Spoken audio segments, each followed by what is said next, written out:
Someone say like the solution to Sandy Hook is giving the children, arm the teachers. Yeah, I don't think that would work either. Oh I mean, my God. it wouldn't be the worst idea to have some military presence in a place that where people you really feel like they're threatened. But the question is like, why are they threatened?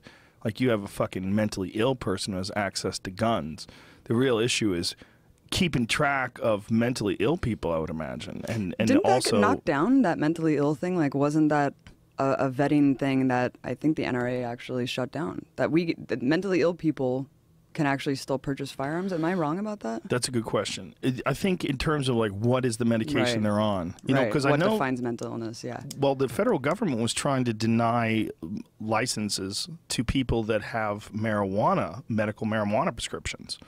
They were trying to deny them handgun licenses or firearms such licenses. Bullshit. It's hilarious. It's crazy because you could be on Oxycontins and all sorts of dissociative drugs, SSRIs, which are almost entirely connected to school shootings and mass shootings. If you look at mass shootings, the vast majority of them either were on psych meds or have been on psych meds and were off psych meds.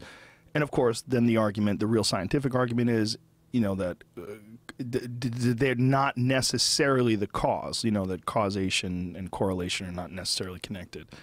So no one knows exactly why those people do that. But if you've ever talked to someone who's on like Zoloft or anything, one of the problems is there's a disassociation with reality and that nothing bothers you anymore. Like, I had a friend who was on it, and she was telling me, like, she's like, I could come home and my house could be on fire, and I'd be like, oh, my house is on fire. She's like the dog, everything's fine. The burning house behind it. She wanted to write a book called I Lost a Year of My Life, because she literally, like, nothing mattered. Everything was gray and black and white, and there was no color, and it was just weird. She's like, my whole life just happened in a year, and then I got off of them.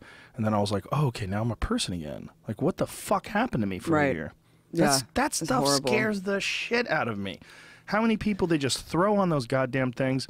And I know that some people are they benefit from them. I've had friends that benefit from them. I know there's a positive, but I gotta think there's too many people that are going right to them and not exercising, not changing their diet, not trying to meditate, not trying to seek some sort of a positive avenue for their life and their energy and see if that has any effect on their depression. It just scares the shit out of me.